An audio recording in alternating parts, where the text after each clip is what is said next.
What would you do if someone tried to replace you as your own child's mother? Not a stranger, not a babysitter, but your mother-in-law. And even worse, she didn't just try. She won for 14 years. Until one day, my daughter finally said something that shattered her completely. I've waited a long time to tell this story.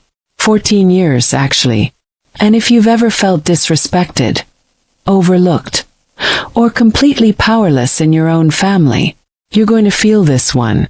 So this all started the day my daughter was born. I still remember that moment like it's frozen in time. The hospital room smelled sterile, the lights were too bright, my body was exhausted. But none of that mattered when they placed her in my arms. My daughter. That overwhelming rush hit me. Love, fear, responsibility. All at once.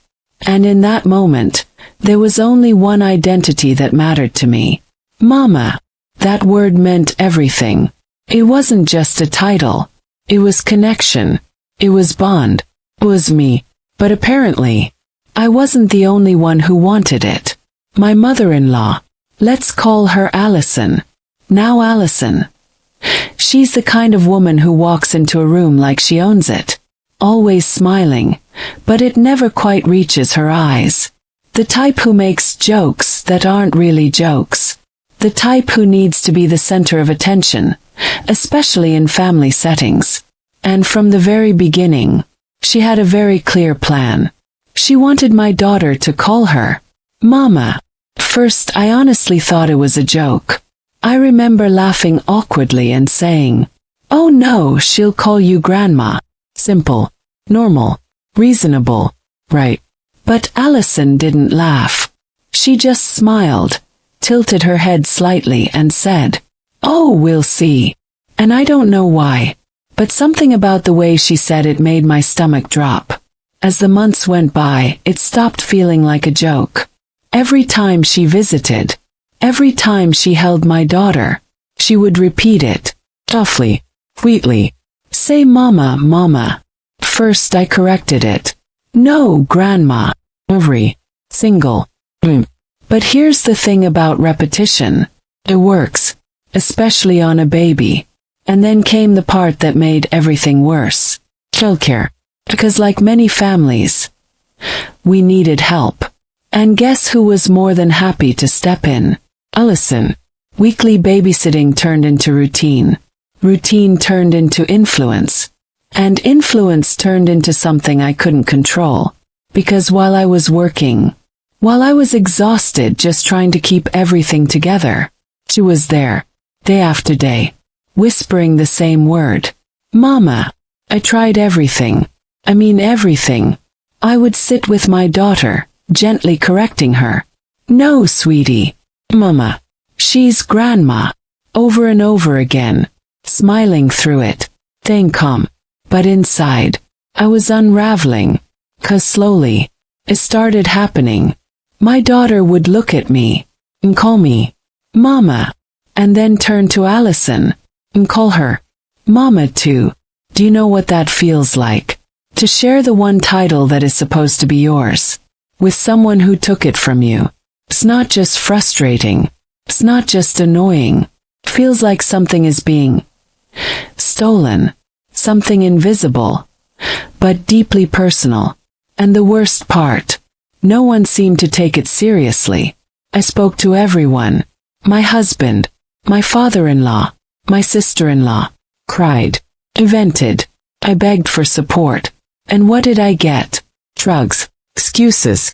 "Oh, it's harmless. She's just excited to be a grandma. It's not a big deal." Not a big deal. Then why did it feel like I was being erased? And Allison, she knew exactly what she was doing.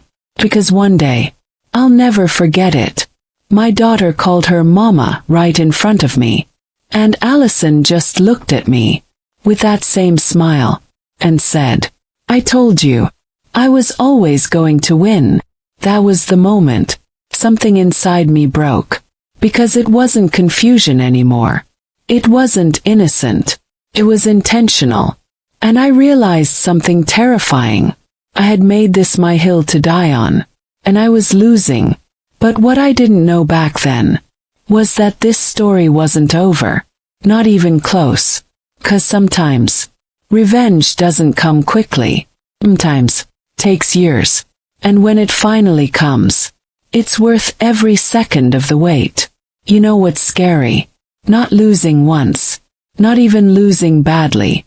It's realizing you've lost something you can't ever fully take back. And then being expected to just move on. As the years went on, things got quieter. Not better, just quieter. My daughter grew out of the toddler phase.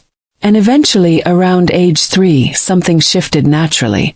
She stopped calling me Mama, and started calling me Mom. And Allison. She was still Mama. And just like that, the title I fought so hard for was gone. Not shared anymore. Just gone. On the outside, I adapted. I smiled in family gatherings. I stopped correcting it. I stopped bringing it up. Because what was the point? Everyone had already decided. It's not a big deal. So I told myself the same thing. It's fine. It doesn't matter. She knows I'm her real mom. And logically, that was true. But emotions don't work on logic. Because every now and then, it would hit me again. Like when we were out in public, and someone would hear her say, Mama, and assume she was talking about Allison. Or when other kids would look confused. Or worse, laugh. Wait, why are you calling your grandma Mama? And I would see that tiny flicker of embarrassment on my daughter's face. That hesitation. That confusion. And every time that happened, it felt like a small, quiet confirmation that something wasn't right. And Allison, she never let it go. Not once. She held on to that title like it was a trophy. Something she had earned. Something she had taken. And she reminded me of it. In little ways. Constantly. Subtle comments like, well, she's always been closest to me. Some bonds are just stronger, I guess. And the one that always hit the hardest. She knows who her real mama is. Said with a smile. Said like a joke. But never really a joke. And here's the thing about people like Allison. They don't need to yell. They don't need to argue. They win quietly. Through repetition. Through influence. Through making you feel like you're overreacting.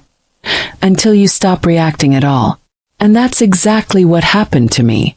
I stopped fighting. Not because I agreed. But because I was exhausted. But kids grow up. And as they do, they start noticing things. Questioning things. Putting pieces together. Even the ones you never explicitly explain. My daughter was smart. Observant. And as she got older, could tell.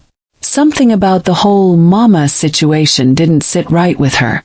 She never said it directly. But I could see it. In the way she hesitated sometimes.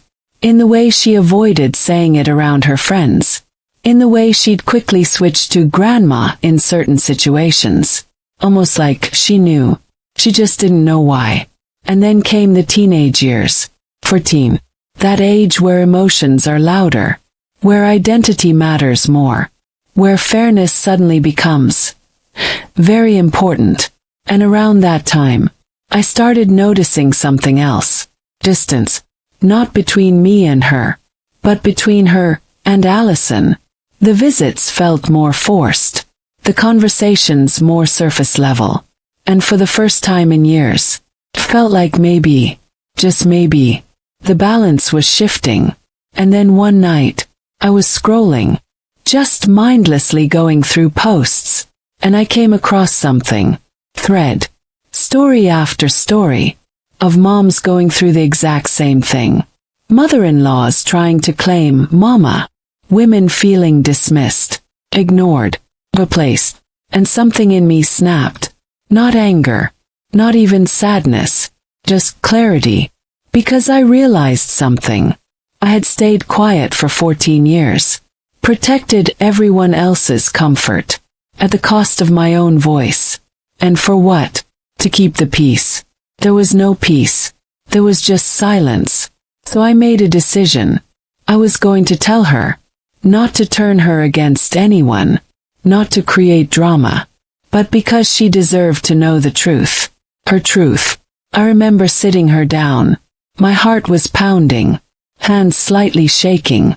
Because after all these years, this felt bigger than I expected. And I told her everything. Gently. Carefully. I explained how it started. How I tried to stop it. How I felt. And most importantly, I told her this wasn't her fault. Not even a little bit. She just sat there. Quiet. Processing. Her face changed slowly. Confusion turned into realization. Realization turned into something else. Something stronger. And then she said something I'll never forget. I always knew you were my mom. But the next part, I didn't see coming. Because I thought this conversation would stay between us. I thought it would just bring us closer. I thought that was the end of it. I was wrong. Because a few days later, we went to Allison's house. And what happened next? That was 14 years in the making. A few days after that conversation, we went over to Allison's house. Just a normal visit. At least, that's what I thought it would be. The air felt the same as always. Familiar, slightly tense. Filled with that forced politeness families use when things aren't really okay. My sister-in-law and brother-in-law were already there with their kids. Everyone chatting, laughing, moving around. Completely normal. But something felt off. I couldn't explain it at the time. But my daughter, she was quiet, not shy, not uncomfortable, just focused. We walked in. And right on cue, Allison came forward with that same warm, rehearsed smile. The one I had seen for years. She opened her arms slightly and said, "Hey, my girl." Waiting. Expecting. That word. The word she had claimed for 14 years. But this time, my daughter didn't say it. Instead she paused, turned, looked directly at her, and calmly said, "Good evening, Allison." Grandma Allison. Silence. Instant. Heavy. You could feel it in the room. Like all the air had been sucked out at once. Allison blinked. Her smile didn't disappear. But it cracked. Just slightly. And then she said, confused, "Who told you to say that?" And slowly, her eyes shifted to me. And in that moment, my heart dropped. Because I didn't know what my daughter was about to do. I hadn't told her to say anything. I hadn't planned this. But something in her expression told me. This wasn't random. My daughter turned. Not just to Allison. But to everyone in the room. And then she said, loud enough for all of them to hear, "Did you all get bullied too? Or was it just my mom that got forced into calling Grandma Mama?" You could hear a pin drop. No one moved. No one spoke. Every single person in that room was frozen. 'Cause suddenly, something that had been quietly ignored for years was dragged right into the light. And she didn't stop. Her voice got stronger, clearer, confident. "I can't believe you all let that happen," she said. "You bullied my mom into it, and made me do it when I was a baby." She shook her head slightly. I always felt weird about it. And then came the part that hit the hardest. I remember my friends asking me why I called another woman Mama. She looked directly at Allison. And now I know why. Then she took a step back, crossed her arms, and said firmly, "If my mom didn't agree to it, you should have never forced it. And by the way, I've seen your true colors." And then, the line that ended everything. "I never thought you were my mama. I just said it because that's what I was taught." Beep. And then, with zero hesitation, "You're just my dad's mom, Allison." Silence. No arguments. No comebacks. Nothing. 'Cause what do you even say to that? Allison's face. completely drained. That confidence she carried for 14 years. Her mouth opened slightly, but no words came out, 'cause for the first time, she had lost control of the narrative. And me, I just stood there, not saying a word, because I didn't need to. For 14 years, I had cried, I had begged, I had tried to be heard. And in one moment, my daughter said everything I never could, better than I ever could. And that's when it hit me. This was the revenge. Not planned, not forced, not even expected. Just a natural, real, and completely undeniable. Because it didn't come from anger, came from truth. As we left that house, I felt something I hadn't felt in years. Like a weight had finally been lifted. Not because Allison was hurt, but because I was finally seen. Sometimes, justice doesn't come the way you expect. It doesn't always happen quickly. But when it's real, it doesn't need to be forced. Because the truth always finds its way out. If this story hit you even a little bit, go ahead and hit that like button. And I want to know in the comments, what would you have done in this situation? Would you have spoken up earlier? Or waited like she did? And don't forget to subscribe, because stories like this, they're just getting started.